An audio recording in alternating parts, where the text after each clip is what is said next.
How does memorization help us in various ways? I interviewed 5 people and asked them about how they use memorization in their lives. I interviewed 2 actors, a stand-up comedian, a violinist, and our math collaborator at Brightworks, June.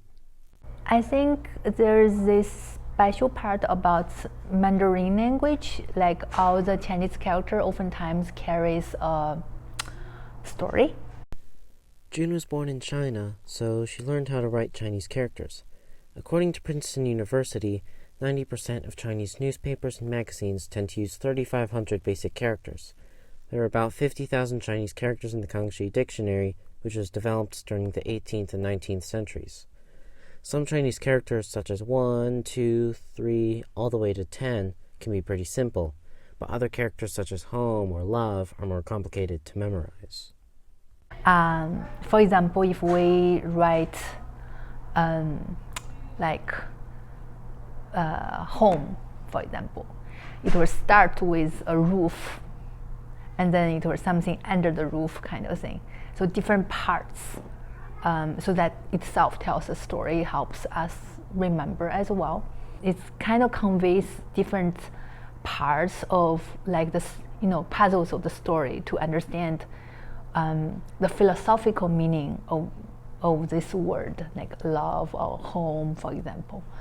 So I think that certainly helps, like build the understanding of the different parts and how they construct the meaning of this particular word. It doesn't really apply to every single word, so oftentimes you do have to remember, and we will practice, practice make a difference. So we practice by writing, practice by reading it, and memorizing it in some way. Jason is a stand-up comedian who memorizes jokes by writing them down. As a comedian, I write down a lot of my jokes. And when writing down your jokes, you have to write it in a way that's going to be kind of easy to remember, but also in your vocabulary. I definitely write in my own style, but for me, it's rehearsing.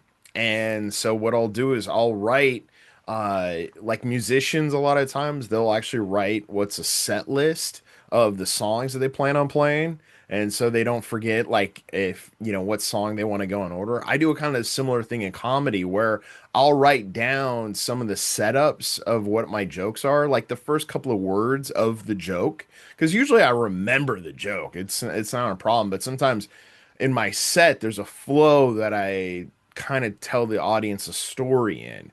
Also, when he's memorizing his jokes, he uses repetition. Building the memory of that, first of all, it just kind of makes repetition. Just what I'll do is rehearse. I'm a very, some comedians don't like rehearsing a lot. For me, I like rehearsing.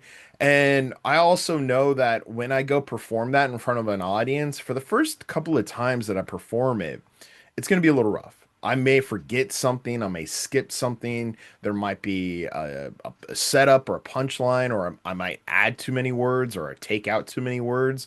And basically, that's the beauty of comedy because the joke is always changing. So you're always trying to find that laugh and being able to get that joke a little tighter and make sure the audience is able to laugh at it quicker. And for me, using my memory, a lot of it is just repetition, just going up over and over and over again. Pete. He's a violinist who started memorizing things when he was young, and he memorizes music by repetition.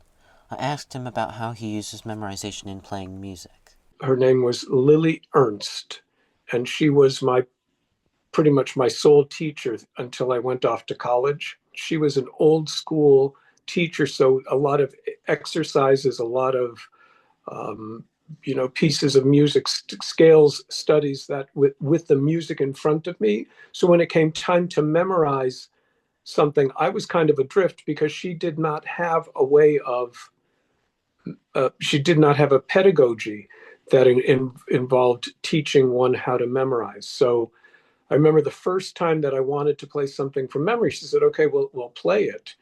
And I kind of started into it, but made a mistake about the bowing early on. And she said, well, clearly you don't have it memorized, but we never talked more about how to memorize something.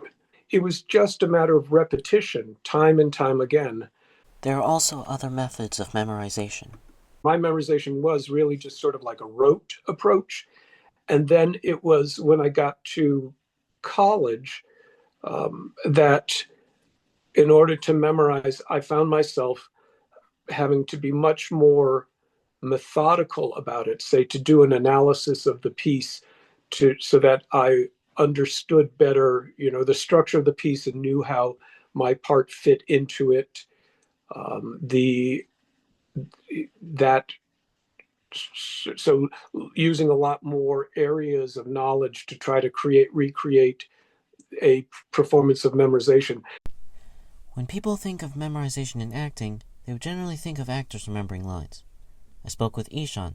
He is an actor who graduated from New York University. In our interview, he talks about how he memorizes his lines.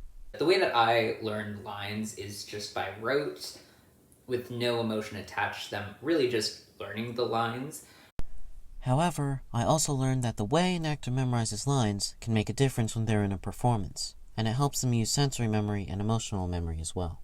When you're memorizing the lines, it is very important not to add that emotional tenor to it. Otherwise, my personal belief at least is that when you memorize things with an affect, it's always going to be with that affect. I'll give you this example. I didn't talk to your wife last night.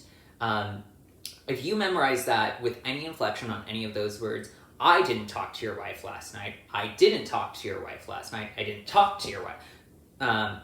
You're going to always remember that as what the line is. And I talked about how part of memorizing is, the goal of memorizing is to imbue the words within your body so that when you're performing on stage, you don't have to necessarily think about, oh, what's my next line going to be? Your body knows what the next line is going to be. Like it's second nature? Yes.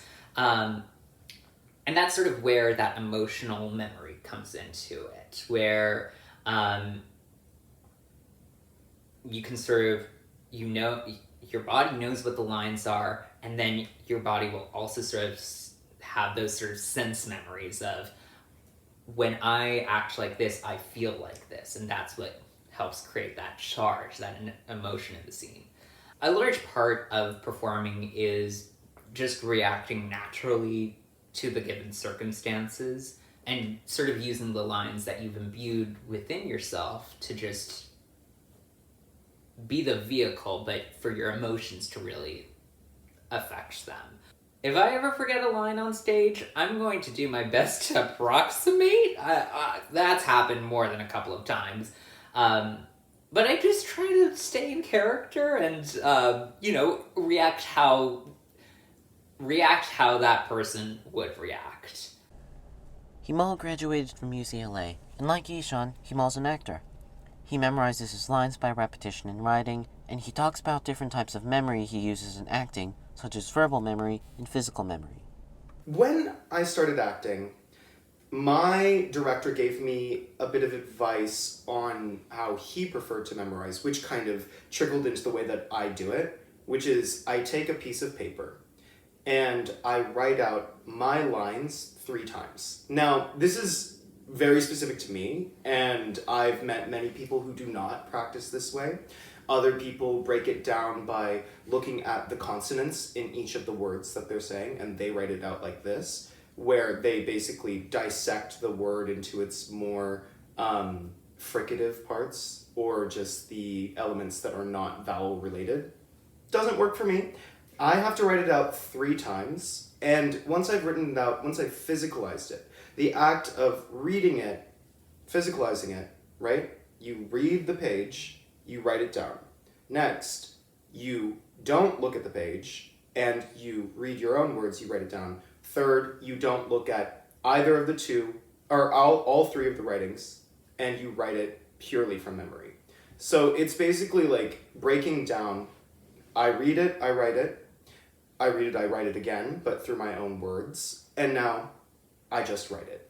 So it's essentially trying to get yourself out of this phase of, I have to read this line and I have to memorize it too. It's just something that I'm scrolling. It's just like a journal. There's also emotional memory and physical memory, and the types of memory that we hold when we're acting are less so just the words that we're speaking, and more so, how do I move through this space? How do I walk from point A to point B? How do I open up a door, right? These things that we don't really observe when we're living our lives kind of freely become observed when they're on stage or when they're on film. When we operate through not only verbal memory, but physical memory, that helps us attain a lot more truth in whatever we're attempting to present.